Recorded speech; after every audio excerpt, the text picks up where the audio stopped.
you had a great weekend.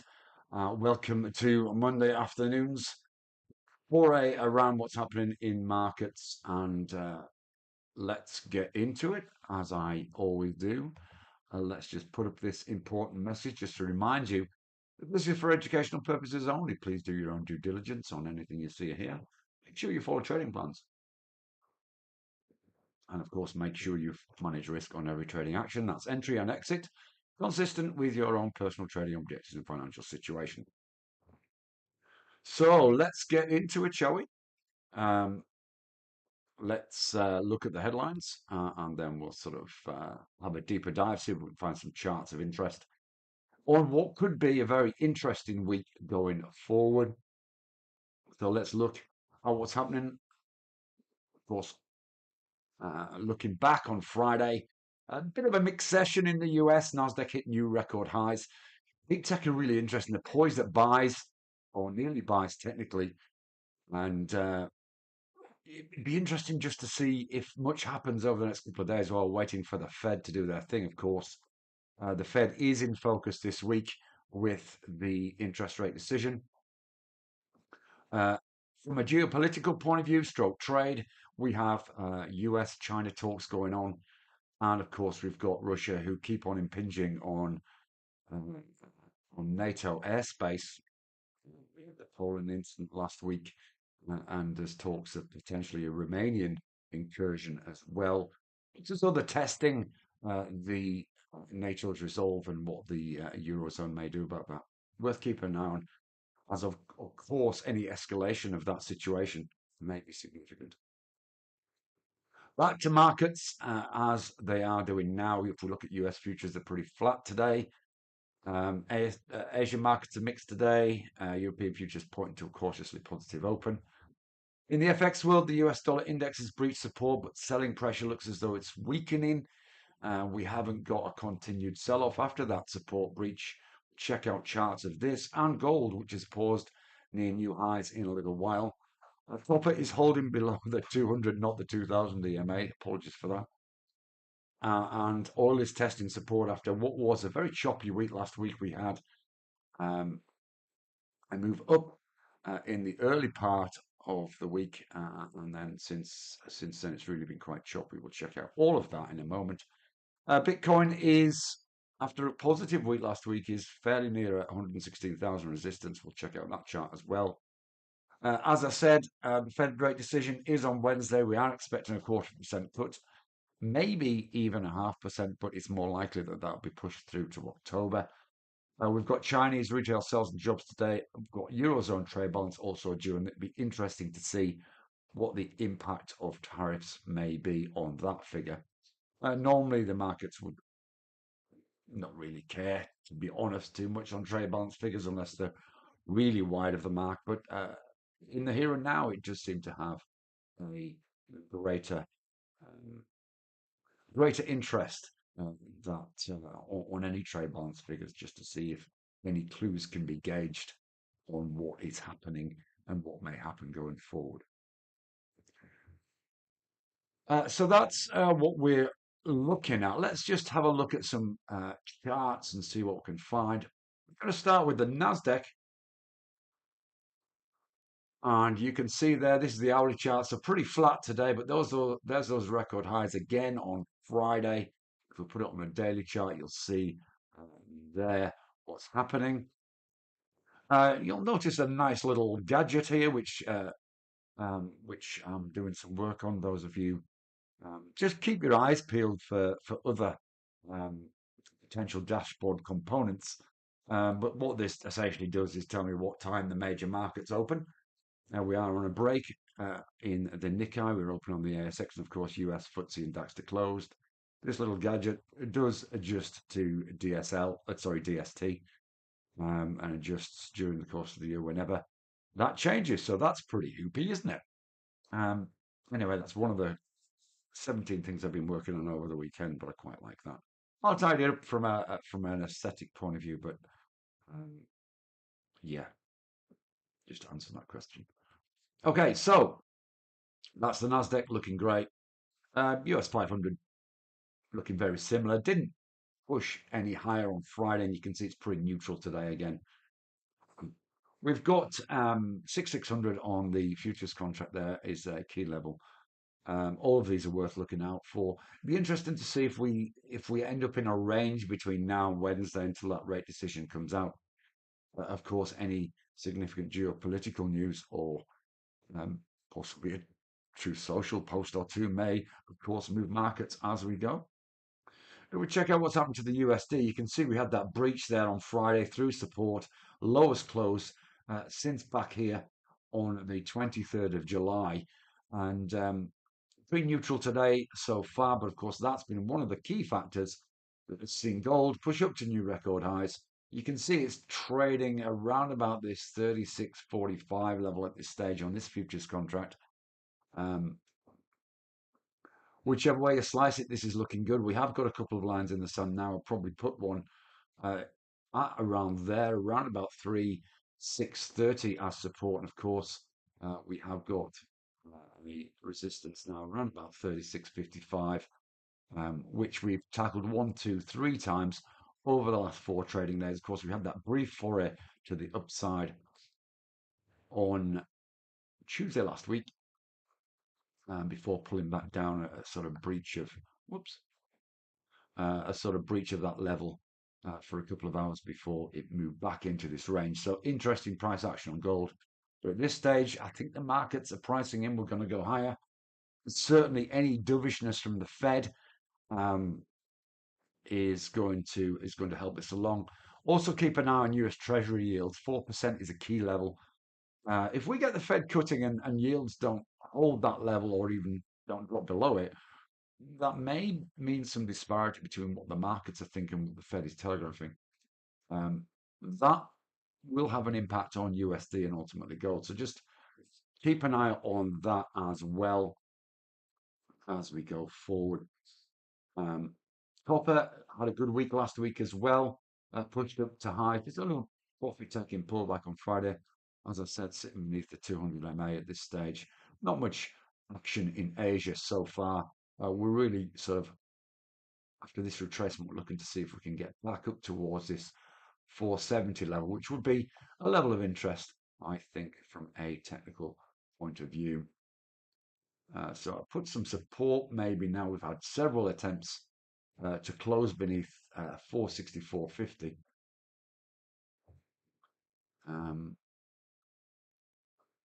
So those are your two levels just to keep an eye on right now.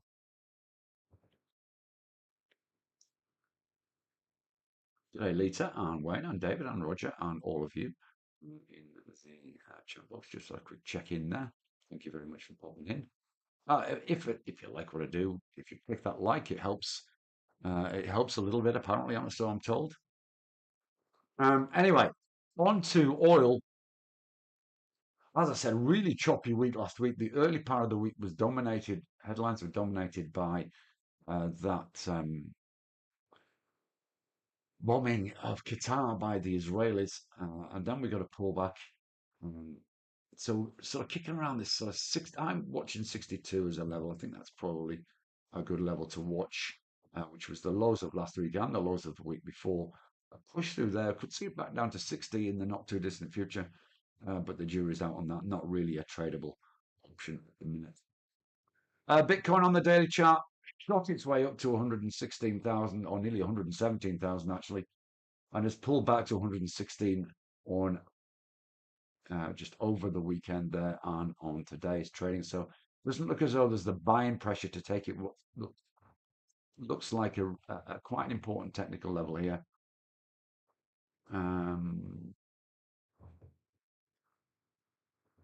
Let's just make that a different color, shall we?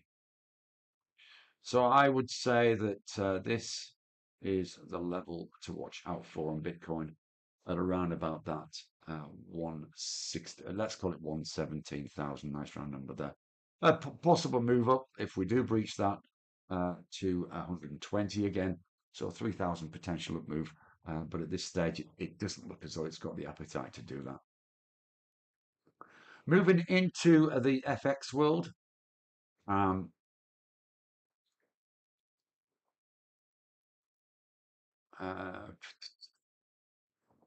we go. US yen just looks as though it's very, very range bound there on the daily chart. And of course, that'll be reflected to some degree in the hourly chart. This doesn't look um, very tradable from my point of view at all. 147.43 to the downside, 148 to the upside. A breach of either of those levels may be interesting, but the long would have more higher probability move potentially up to around about 148.47. If it came to the downside, it's just going to get broiled in this mess here. So not apologies for that. If we look at the Euro USD, some interesting action on the Euro. We have a very clear support there at 117.40. So that would again be the high probability trade. If it comes down beneath that sort of 117.20, I think it could get chopped around between in that 20 pip range, possibly a move up, to let's say possibly about 30 pips or so to hit that. If we look at the yen crosses, let's make this slightly easier to. I've been playing with some stuff. There we go. You can see actually we're selling off a little bit in the euro, but yen strength this morning. This appears to be a key level here at 173. Nice round number as well. You can see that pullback before sort of becoming range bound in the US session on Friday. But some selling evident today, but we've got 3-week rejection of 173. But if we do breach, we could sort of see ourselves coming down. If we look at the GB pound, there's the new FX scanner, by the way. Some interesting things on that to talk about at another time, another day. I didn't realize I'd still put that up there, but that's okay. So essentially, okay, since it's up in your past. So yeah, you can essentially click on this and it'll open a new chart just to show you what's happening. So if we look at the Aussie USD, for example, because actually, let's look at the Canadian Swissy because this is more green. So we're looking for all greens or all reds. I need to check out what's happening with these two columns, but let's have a look at the Canadian Swissy. So up to the 30-minute chart by default. Looks as though there is some upwards pressure there, rejection there. But to me, this doesn't look very attractive at all. If we pop it on an hourly chart again, you can sort of see the two key levels of interest around about this 57.65 to the upside and 57.45 to the downside. So fairly tight in the 20 pip range. But again, the upside move, if it happens, looks as though it's got more potential on the Canadian Swissy. Let's have a look at another one. So there's quite a lot of action in the Swissy this morning. Let's see if there's a short one we can find. Yeah, it looks as though the Swissy yen short is shaping up very nicely. A little bit of a gap down in this morning's trading. Looks as though we're about to close that gap down and test 185. A move through 185 could be interesting. Let's just pop on the Aussie yen on this and just see. It is a typical Monday, I'm afraid, in FX markets. There's not a lot going on. But those are your two levels on the Aussie yen. I quite like this. If it moves above 98.40, let's say, that could be interesting. You can see this was the high from this is re-challenging the high from last week. Or the wick high, there we go on the daily chart. So that's looking pretty good. This will be a multi-time frame breach if we take that 98.40 out. So I'm going to make this my chart of the day for today.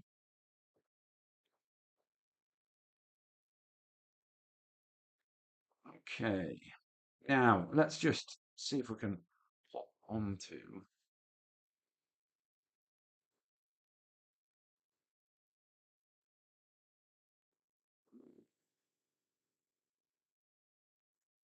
Let's just see if we can.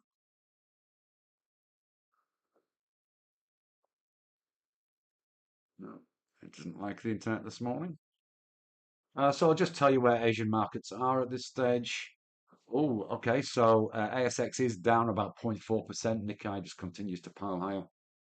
Hang Seng to the upside. The Chinese market was neutral, but we have some. Um, we've got some troubling news out of China. It'll be interesting to see if this affects the whole market. Um, we've got weaker industrial production, retail sales, and jobs. They're all worse than expected. Um,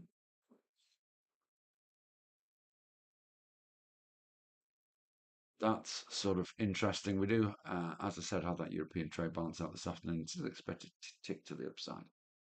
But yeah, 5.2 compared to 5.7 on industrial production. Retail sales dropped from 3.8 to 3.4. That's not surprising in light of where inflation is at the moment. We do have the press conference due soon. What unemployment rate ticking up from 5.2 to 5.3% as well. Oh, shame we can't access that really. Let me just see. I'll just do one more try of this. No, it's not playing. So just watch what's happening to that.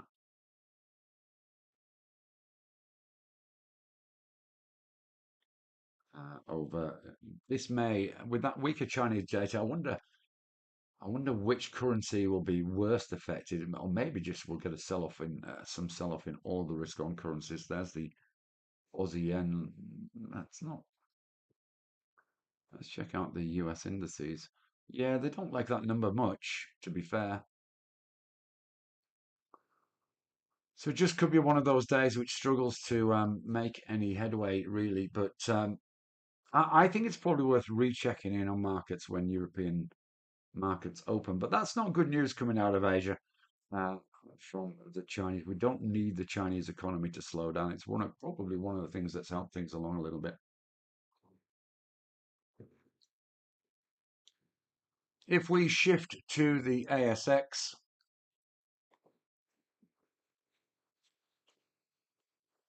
let's just give you as I say, it's down around about 0.3%. It is off the lows of the session. It did start off much weaker than that. So it's up around about 40 points off its low. Outperforming sector to the upside is IT, healthcare, financials, materials, all looking quite weak. I would suggest that that is not going to get much better during the course of the day. Oh, there we go. You should see it on your screen. I had a little play while I was talking, and there you go. You can see the sector split on the ASX. Let's quickly flick back and check out Forex Factory. You can see there the worsening data coming out of China, and this is the futures contracts. You can see pretty flat on the US and European. Got some buying coming into oil, and near the highs of the session. Actually, that's interesting. A little pause in gold. Copper's looking strong, and the FX market's looking pretty flat. Bitcoin just pulling back a bit, as we've already discussed. Cool. I'm glad I like it when that happens and things actually do what they're supposed to do. Anyway, back to charts. Let's check out some ASX stocks. Probably worth checking in on a couple of stocks that we were looking at last week. Here's NXT on the weekly chart. You can see there, really strong week, breach of that, possible move up to 1835. It's one of our charts of the day. Still looks as though it's got potential. Worthwhile checking in on this, possibly at the end of the day. Let's just Vulcan Energy. I can see you've been working with blank templates, Mike. Vulcan Energy on the daily chart. You can see that big spike today. I'm guessing that is corporate news. Let me just check out.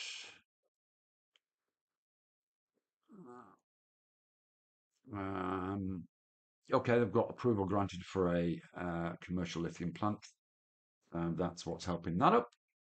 Um, and that's near a key level, actually. If you look there, you can sort of see that um, 434 is an interesting one. That's actually going to be quite difficult to breach as a chart of the day.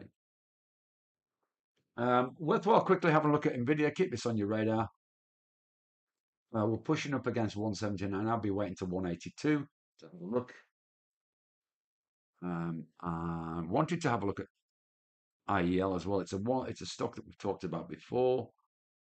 Let me put it on a nice template. There we go on the daily chart. So we got this gap to the upside. Looked as though we may close the gap, but as you can see, we seem to have found some support around about 532. We might keep an eye on this through the course of the week. That's the level of interest around about 588. We are edging towards that. If we do get that, we've got an upside gap to potentially close. So that's certainly worth keeping an eye on. And because, of course, lithium stocks are sort of doing okay, let's have a look. Today, let's just put this all in context. You can see that ELS dropped. Corporate news, I guess. We've got a move back up, bounce off this 200 MA. Could be quite a nice trade here, actually. If we breach that, I'd keep an eye on 210 and then possibly move up back towards that 250 level. Mesoblast stuck in a range. Grain Corp just keeps on shooting higher. You can see there we've got trend continuation on grain on GNC. Just put this into context. You can see that possibly heading up in the medium term towards this 918 level. I would keep an eye on that. That's actually not bad. Potential trade for a 5% return on GNC. Certainly the buyers seem to be in. So GNC I would certainly have on my radar as a potential chart of the day. I'm going to give you a couple. I do like Vulcan Energy. Worthwhile checking in on this at the end of the day. And just for later, just keep an eye on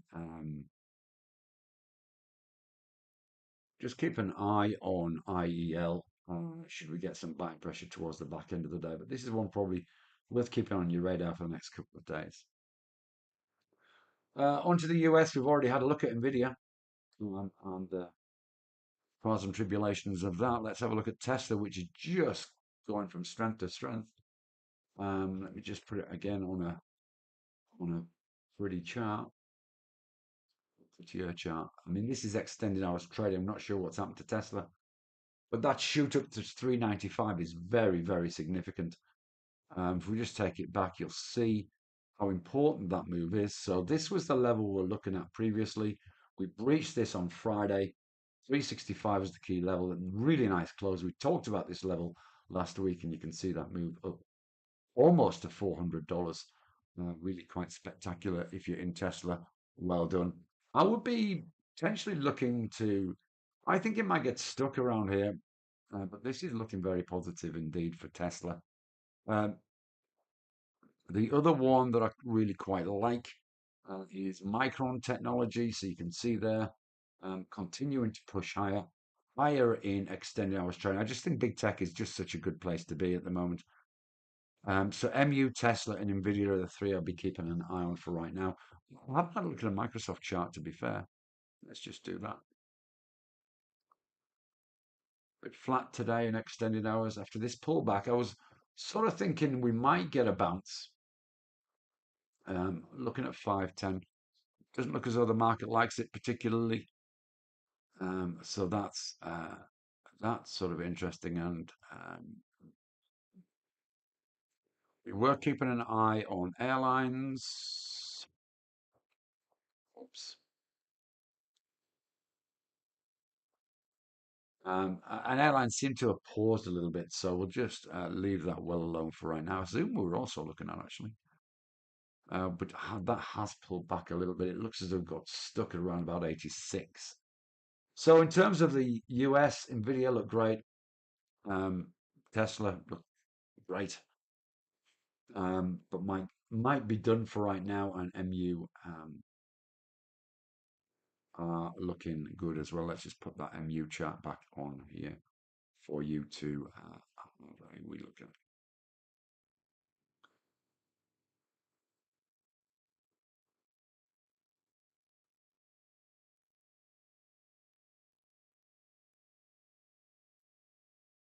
So you can see that push towards this. I think is record high as it is. So just watch this level here, which was the high from last year. So that got up to 158.28. Um, where we are with this now is 158.24. So we're testing that, testing the high on the weekly chart. So that's really quite an interesting technical move. Anyway, oops. Oh, good grief. I didn't have the charts. Apologies for that. This is the problem with not being able to see the chart. There's that MU chart. Here's the Aussie yen, which looks as though it's pulling back on the back of that news. Nvidia looks great over 180, and you can see there our charts of the day for the ASX are Vulcan Energy and IEL, only if it breaks 588, along with GMC if it breaks 877. Apologies for that. Um, how to get percentage on a chart? Okay, I'll show you that quickly. Um, okay, so if we want to see percentage, all we do is use the crosshair. So if we wanted to know, for example, on GNC, what the distance is from there to there, we can just click on the crosshairs. And if we do that, and you can see the output there, I hope, which says 4.64% up to that level at 918. Hope that answered your question, Neil. I'm just checking if there's any more questions. Lots of, hey, Mike, can't see the chats. Is there any other charts you want to have a look at just before I go? Let's invest a couple more minutes in you.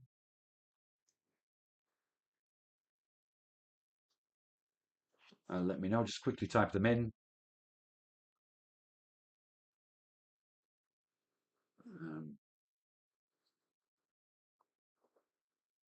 I can have a look at Facebook.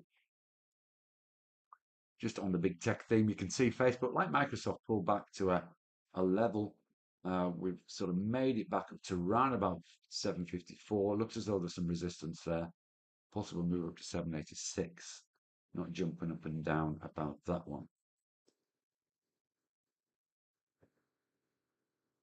Okay, and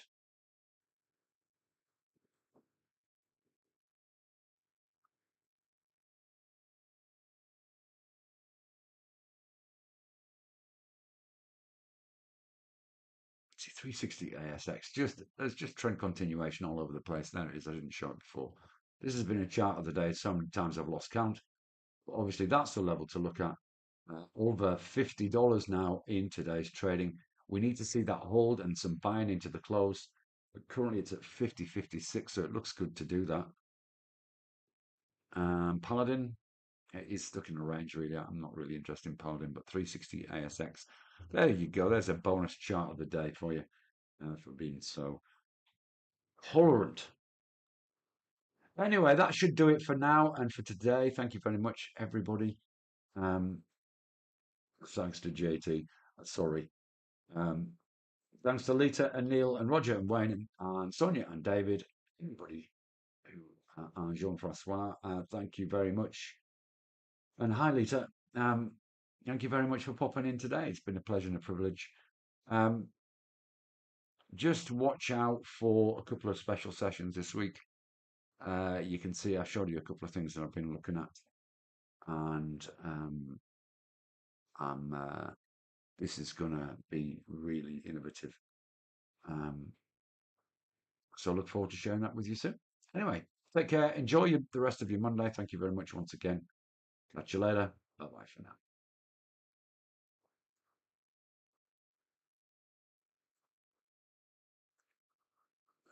now.